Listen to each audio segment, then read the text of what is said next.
In this topic, we will going to discuss whether Germany can survive without Russian gas and oil or not. I would like to give you some detailed fact whether Russian oil embargo is possible or not for any European nation. We all know that since February 24th, the day Russia started its special operation against Ukraine, since then US and the Europe put plenty of bans against Russia. Even some of the Russian banks were kicked out of SWIFT payment system. In this Russian oil embargo, US and the UK announced that they will going to ban Russian oil and gas totally, at least on paper. Some news leaked out of the Russian side that the US actually bought more oil than ever before. So US is very good in doing the moral support. But when it comes to them, then they do something selfishly to take care of their own interest. Okay then.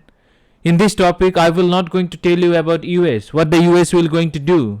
In this topic is totally based on German oil and gas scenario, and little bit on other European nations' gas and the oil scenario.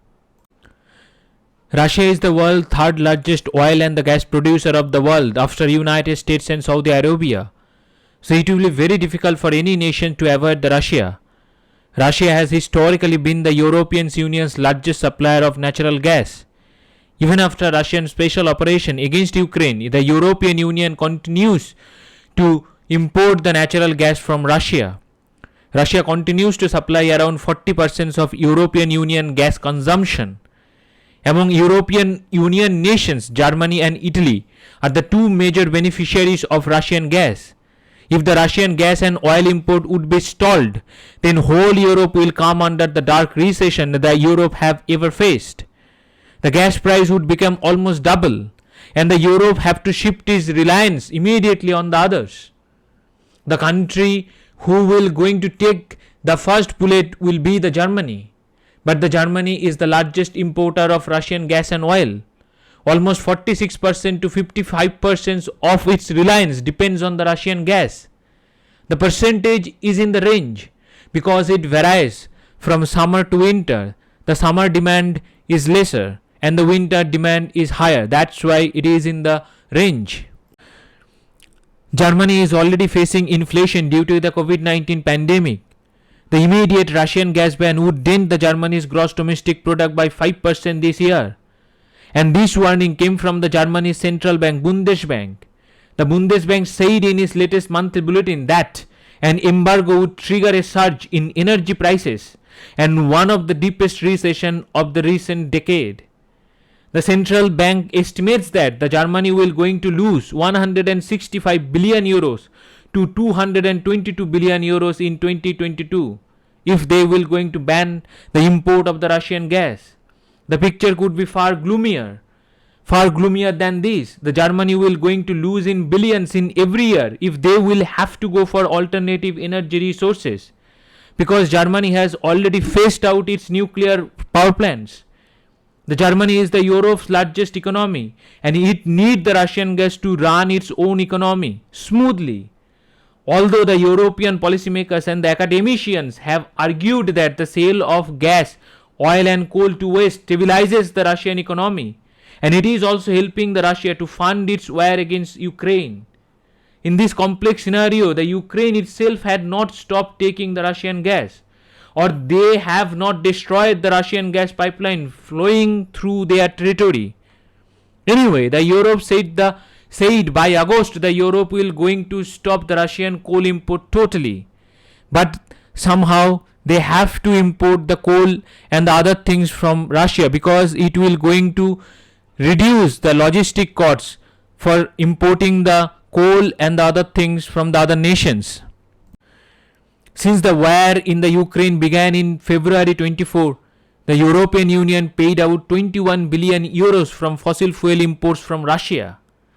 Now the question is whether energy boycott would be manageable or not. Because in March, a group of 9 university economists came up with a fact that the short-term halt to the supply of the Russian gas would be sustainable but manageable. Here the key word is short-term. That means in long term the Germany or any other European nation cannot afford to ban the Russian gas totally. Anyway, according to these students, After short-term ban, German GDP will going to drop 0.5% to 3%, compared with a 4.5% fall in the first year of the pandemic. Academics also noted that the finding alternative sources of the oil and coal would be easier. They are actually suggesting renewable energy.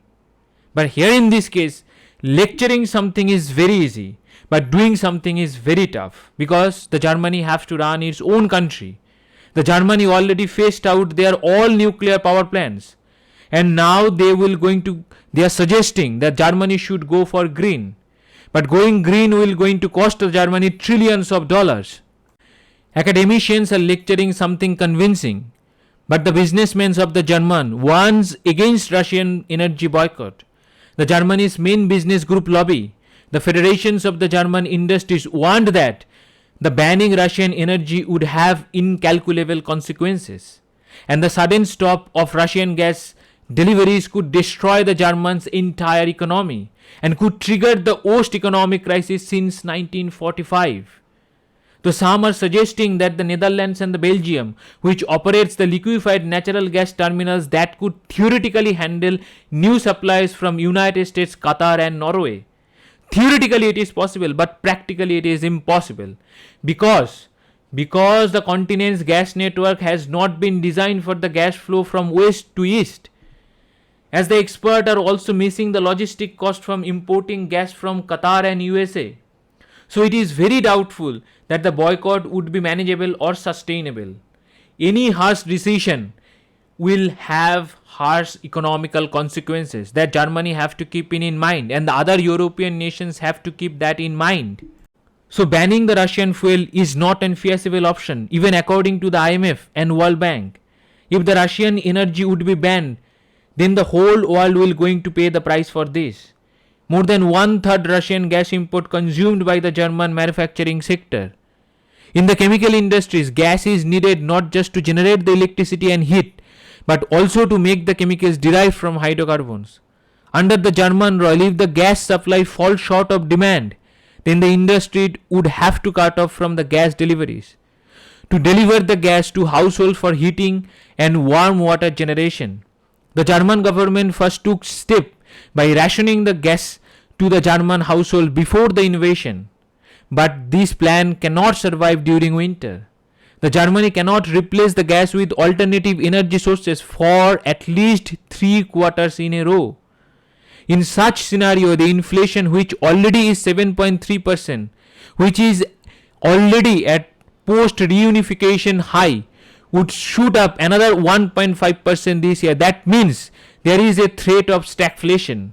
The stagflation means the strong price pressure are coupled with weak growth. So Germany is at the edge. Another 5% hit to growth would push German economy into one of the biggest post-financial crises.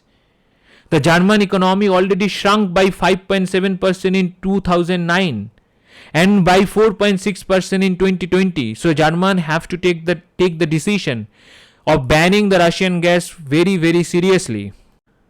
So in this huge uncertainty, Germany have to try to stop this Ukrainian mess.